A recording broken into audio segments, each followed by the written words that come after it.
안녕하세요. 이번에는 하이포살라무스와 피투이타리를 살펴보겠습니다.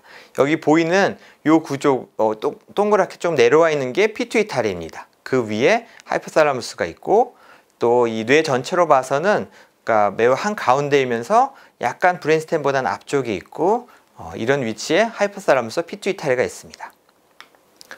그래서 이번 시간의 목표는 하이포살라무스의 위치와 구조 기능, 그리고 피투이타리의 구조, 그 다음에 하이포살라무스의 연관, 그다음에 피투이타리를 전엽, 후엽, 안티리어, 포스테리어, 그 다음에 파이니얼 글랜드 이런 정도로 살펴보면 되겠습니다. 전체적으로 하이포살라무스, 피투이타리, 에피살라무스, 서브살라무스 이런 구조로 되어 있습니다. 하이포살라무스의 위치를 살펴보면 이 정도 위치에 있습니다. 그래서 이 전 시간에 했던 살라무스보다 약간 앞쪽 아래쪽에 있습니다. 그래서 거의 바로 아래에 있다고 보면 좋고요. 이 정도 위치에 살라무스가 있습니다. 그래서 살라무스 안에도 여러 뉴클리우스가 있습니다. 그래서 살라무스를 잘라서 앞에서 봤을 때 보이는 이런 구조에서는 이 벤트리클을 경계에 두고 벤트리클에 가까운 쪽, 먼 쪽이 있고, 다음에 잘라서 바깥쪽에서 본 뷰에서는 앞쪽이 있고 뒤쪽, 그러니까 그 머리 쪽, 꼬리 쪽이 있게 됩니다. 여기가 제일 벤트리클 옆에 있는 구조가 이게 보이게 됩니다. 그래서 이런 구조로 되어 있어서 요거를 좀 더 확대해서 보게 되면은 제일 벤트리클 바로 옆에 있는, 여기서 보면은 여기 초록색으로 벤트리클 바로 옆에 있는 요 구조를 살펴보면은 옆에 있는 거를 이제 여기는 페리벤트리클 뉴클리우스라고 여기 하나를 또 부르게 되고, 그 이제 옆에 보면은 여기가 파라벤트리클 뉴클리우스가 여기 파란색으로 또 있습니다. 그 다음에 돌소메디알 뉴클리우스라는 게 있고, 또 벤트로메디알 뉴클리우스가 있고, 다음에 그보다 더 바깥쪽, 여기서 보기엔 제일 깊이 숨겨져 있는 쪽이 되겠죠. 거기는 라테랄 뉴클리우스가 있습니다. 그래서 이 구조를 다시 잘라서 앞에서 보게 되면 여기 페리벤트리클이라는 애가 있고, 여기 돌소메디알이라는 게 있고, 여기 벤트로메디알이 있고, 라테랄이 있고, 아래쪽에 여기 아큐엣 뉴클리우스라는 이런 구조로 되어 있습니다. 그래서 메디알이 있고, 메디알은 돌소와 벤트럴, 벤트로메디알, 돌소메디알, 라테랄 하이포살라무스, 아큐엣 이렇게 있습니다. 그다음 이거를 다시 잘라서 앞쪽에서부터 보면 이런 구조들이 파라벤트리클 뉴클리우스로부터 또 여러 다른 뉴클리우스들이 보이게 됩니다. 그리고 여기 이제 다음 시간에 배울 이 피투이타리가 여기에 이렇게 연결이 되어 있습니다. 이 바로 아래쪽으로 연결이 되어 있습니다. 그 다음에 기능을 살펴보면 하이포살라무스가 하는 기능은 몸의 항상성, 몸을 항상 일정하게 만드는 기능을 합니다. 우리 몸에 일정해야 될 것들이 혈압이나 전해질이 있겠죠. 이건 주로 파라벤트리클 뉴클리우스가 담당하게 됩니다.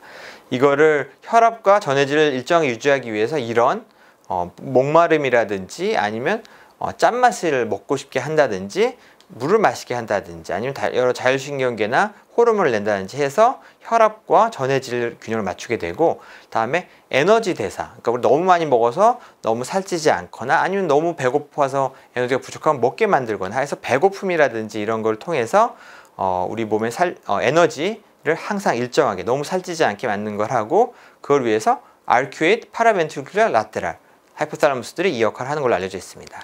또 우리가 리프로덕티브, 우리가 어떤 성욕이라든지 다양한 욕구로 섹슈얼한 행동을 하게 되는 것에 대해서 자율신경계나 여러 기능들을 이런 부위들이 기능을 담당하게 됩니다. 그 외에도 우리가 체온을 일정하게 유지해야겠죠. 너무 올라가도 안 되고 내려가면 안 되고, 그래서 땀을 흘리거나 다양한 자율신경계 기능이 필요한데 이게 프리옵틱 리전이라는 데서 하고, 디펜시브 비헤이비어를 위해서 이런 구조들이 하고, 다음 슬립 웨이크 사이클, 우리가 자거나 깨거나 이런 걸 위해서 서카디안 클락이 수프라카이소메트릭 뉴클리우스에 있게 됩니다. 그 외에도 라테랄 하이포살라무스나 또 이런 튜버 마밀라리 뉴클리우스에서 이런 슬립 웨이크 사이클을 조절하게 됩니다. 그래서 이런 일들이 점점 많이 밝혀져서 최근에는 이 서드 벤트리클 이 한 가운데 바로 옆에 제일 메디알 쪽부터 라테랄 하이포살라무스까지, 라테랄 쪽까지 이런 구조들이 있고, 아큐엣 뉴클리우스는 거의 100% 피딩을 조절하는 것 같다. 근데 파라벤트리클 하이포살라무스에서도 피딩도 있지만 오스모랄리티 조절, 그러니까 드링킹을 조절하는 애들도 있고, 여기 체온을 조절하는 것도 있고, 여기 섹스 어그레션 피어를 조절하는 거는 벤트럴 메디알에 있고 라테랄 하이포탈라무스에서도 그렇게 구조가 돼 있다. 그래서 신경해부학적으로 각 구조별로 그 안에도 또 더 안쪽, 바깥쪽, 아래쪽, 위쪽 구조들이 어떻게 기능과 연결되는지가 점점 더 많이 밝혀지고 있습니다. 그래서 그런 구조의 예를 하나 살펴보면은 그 RQ의 뉴클레우스인데가 아까 배고픔을 조절하기 위해서 몸에 있는 글루코스나 지방산, 아미노산 같은 영양분도 느끼고 여러 호르몬들, 렙틴 같은 호르몬도 느끼는데 얘네가 신호를 여기서 끝내는 게 아니라 파라벤트리큘라 뉴클레우스로 신호를 보내고 또 라테랄 하이포살라무스로도 신호를 보내고 그래서 신호가 여기에 있던 신호가 일로 가기도 하고 일로 가기도 해서 하이포살라무스 내에서도 서로 또 서킷을 형성하고 그렇게 된 결과가 호르몬 분비나 자율신경계나 아니면 쾌락 중추나 아니면 온몸의 다른 기관으로 신호를 보내게 돼서 에너지 관리를 정확히 하게 되는데 도움을 주게 됩니다. 그래서 파라벤트리큘러 뉴클레우스를 먼저 살펴보면 파라벤트리큘러 뉴클레우스 안에는 팔비셀룰라라고 더 세포가 작은 쪽이 있고 마그노셀룰라라는 또 세포 큰 세포들이 있는 이 구조가 있는데 이렇게 지정학적으로 위치가 다르게 돼 있고 그래서 이 마그노셀룰라에서는 바소프레신이나 옥시토신 같은 그런 호르몬을 만들어서 직접 포스테리어 피투이터를 보내게 됩니다. 그 다음에 이 팔비셀룰라 쪽에서는 CRH, TRH, 소마토스테틴 같은 호르몬을 만들어서 메디알 에미넌스로 보내게 됩니다. 그리고 이쪽에 또 다른 디센딩 디비전이 있고 여기서는 브레인스템이나 스파인 코드로 신호를 보내게 됩니다. 이게 파라벤트리큘러 뉴클레우스가 하는 일이 됩니다. 그래서 아까 얘기해드린 피투이터리 연결고리를 살펴보면 이 파라벤트리큘러 뉴클레우스 요 그림을 확대해 본 건데 그래서 요 밑에 피투이터리가 달려있죠. 피투이터리 뇌하수추가 달려있고 그 위에 파라벤트리큘러 뉴클레우스가 있는데 이 팔보셀룰러 패스웨이는 나중에 얘기할 피투이터리의 안테리어 로브로 가고 마그노셀룰러 패스웨이는 포스테리어 로브로 가게 됩니다. 그래서 여기서 포탈 베인 시스템이라고 해서 원래 정맥이 한번 한 기관을 끝나면 바로 심장으로 돌아가야 되는데 그렇게 하지 않고 이 베인이 다시 다른 기관 내로 들어가는 포탈 베인이라는 시스템이 있습니다. 그래서 이 시상압에서 만들어진 호르몬이 아주 고농축된 혈액이 여기를 통해 들어가서 이제 피투이터리로 들어갈 수 있는 이런 길을 만들게 됩니다. 그리고 그래서 이게 이런 비세랄 인포메이션, 그러니까 위장관 내에서나 아니면 심장 같은 데서 나오는 신호들이 어떻게 시상압과 연결되는지를 보여주는 구조입니다. 그래서 여기 그 베이거스 너브의 뉴클레우스인 뉴클레우스 오브 솔리터리 트랙에서 신호가 만나고 이게 파라브라키얼 뉴클레우스를 지나서 하이포탈라무스, 그다음에 아미그달라 이렇게까지 연결이 돼서 우리 몸에 있는 내부 기관의 느낌들을 위로 보내게 됩니다.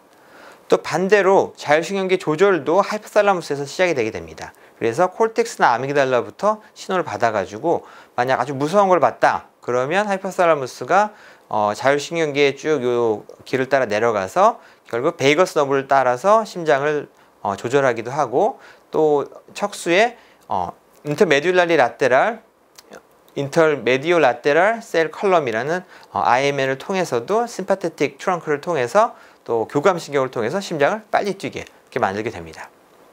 그래서 이런 구조를 한꺼번에 보여주는 그냥 좋은 그림이 있어서 참고로 보여드리면 우리 몸의 호메오스태틱 기능, 그러니까 항상성을 유지하는 항상 몸을 일정하게 유지하려고 하는 기능 하나가 노란색으로 표시가 되어 있어서 자율신경계로부터 오는 신호들이 있고 여기가 시상하부 중에서도 아까 파라벤트리큘러, 라테랄, 그다음에 RQ의 뉴클레우스들이 있고 얘네들이 몸을 항상 일정하게 유지하려고 합니다.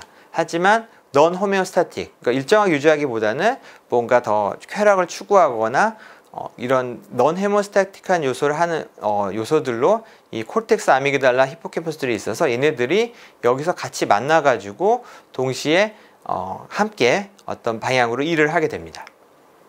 그래서 이런 과정을 하나의 예로 하이포살라무스가 이 구조에서 어떤 역할을 하는지 예로 설명해 보겠습니다. 그래서 우리가 처음 어떤 아주 맛있는 도너츠 같은 음식을 발견했다 그러면 도너츠를 받고 냄새를 맡았고 한번 맛을 봤습니다. 그러면 이런 큐들, 센소리 큐가 있죠. 그럼 이 큐가 뇌로 가서 이런 히포캠퍼스나 아미그달라나 OFC 등에서 이제 푸드 메모리, 그것은 정말 도너츠는 맛있는 음식이야. 이런 푸드 메모리와 연관이 되게 됩니다. 그런데 동시에 하이포살라무스가 여기서 하는 일이 온몸으로부터 신호를 받습니다. 지금 매우 배고픈 시기인지 아닌지 신호를 받게 됩니다. 그래서 메타볼릭 센서 역할을 하게 됩니다. 그래서 지금 굉장히 배고프다. 배가 고픈데 도너츠를 먹으면 얼마나 맛있을지 같은 이런 쾌락 중심의 의사결정을 이런 부위들에서 하게 됩니다. 그래서 이 부위들을 하게 되면 이걸 바탕으로 이제 결정을 하게 되는 거죠. 이걸 안 먹을지 먹을지. 그래서 도너츠를 먹게 되는 결정이 이런 다양한 일단 시상하고 얼마나 배고픈지를 알려주는 거가 중요한 역할을 하게 되고 그 외 다른 감각들이 다 합쳐져서 이런 역할들을 하게 됩니다. 근데 아직도 이런 연결고리는 다 밝혀진 게 아니어서 많은 연구가 필요합니다. 그래서 이런 걸 하나의 사이클로 보게 되면은 우리가 원래 자고 있다가 깨어서 먹을 걸 찾아가서 먹을 걸 발견하고 이제 먹을 것을 먹게 됩니다. 그 다음에 소화시키느라 자고 있다가 또 다시 움직이게 됩니다. 그래서 이 메타볼릭 브레인이라고 부르는 부분이 우리 몸에서 오는 여러 신호들, 우리가 대사적으로 지금 배고픈가 아닌가 느끼는 그러니까 하이포살라무스가 이런 기능을 많이 하게 되고 대뇌의 다른 기능들과 서로 연관지어서 우리의 하루 일과들을 이렇게 결정해 주게 됩니다. 그래서 이런 기능들을 연결하는 어떤 예들을 또 보여드리면 아까 얘기한 알퀴에이트, 파라벤트리큘라, 도소메디아, 하이포살라무스 같은 곳에서 배고픔이나 이런 걸 결정을 해서 라테랄 하이포살라무스를 통해서 도파민 신경이 있는 벤트럴 테그멘탈 에어리로 가게 되면 여기서 신호를 보내서 뉴클리어 어큐번스나 아미그달라, 센트럴 아미그달라 등에서 원팅 라이킹, 그러니까 얼마나 좋아하고 먹을지, 갈망할지, 그 다음에 맛이 없으면 피할지 뭐 이런 걸 결정해서 우리가 먹게 하는 걸 결정하는, 그러니까 우리가 무엇을 먹는다는 거는 이런 시상하부의 기능으로부터 또 다양한 기능이 연결돼서 이루어지는 것입니다. 그래서 이 부위들에 대하여 이제 임상적으로 얘기를 해드리면 이런 부위에 이제 돌연변이를 갖고 태어난 사람들이 있습니다. 그래서 뚱뚱한 사람들을 다 모아서, 비만한 사람들을 모아서 돌연변이 비율을 봤더니 MC4R이라고 여기서 아주 중요한 리셉터가 있는데 여기 리셉터에 돌연변이인 사람이 이렇게 상당 비율 발견이 됐습니다. 그래서 그 외에도 이 부위에 있는 이 알퀴에 뉴클레우스, 다음에 라테랄 하이포살라무스, 이 부위에 있는 단백질들이 돌연변이들이 생기면 엄청 비만해지는 이런 양상들이 관찰되고 있습니다. 그래서 그 중에 예를 하나 살펴보면 이 MC4R이라는 리셉터가 파라벤트리큘러 하이포살라무스 아주 중요한데 여기 돌연변이가 생겼던 9살 남자아이가 있고 그 16살 형이 있습니다. 형보다 이 남자아이는 훨씬 키도 크고 체중도 엄청 많이 나갑니다. 엄청 많이 먹어서 그렇게 된 겁니다. 그래서 이 아이들을 보면은 이렇게 키와 체중이 요 50이라 써 있는 데가 보통 아이들의 키와 체중의 평균인데 그보다 훨씬 더 키와 체중이 많이 자라는 걸, 엄청 먹어서 엄청 키가 크고 뚱뚱해지는 걸 알 수가 있습니다. 그래서 이와 같이 하이포살라무스가 하는 일이, 여기가 하이포살라무스가 있는데 하이포살라무스가 몸에서부터 다양한 감각 신호를 통해서 지금 얼마큼 배고플지라든지 항상성적으로 지금이 전해질이나 혈압이나 이런 것까지 다 느끼게 됩니다. 이걸 느끼게 되고 다음에 바깥쪽으로부터 오는 신호들, 여러 맛있는 음식을 보거나 소리를 듣거나 맛을 보거나 한 건 살라무스를 거쳐서 과거 기억과 연관을 지어지게 되고, 그래서 쾌락적으로 이게 좋을지 안 좋을지를 생각하게 돼서 이 모든 게 다 연결이 돼서 시상하부와 함께 우리 어떤 의사를 결정하는 이런 구조를 이루고 있습니다.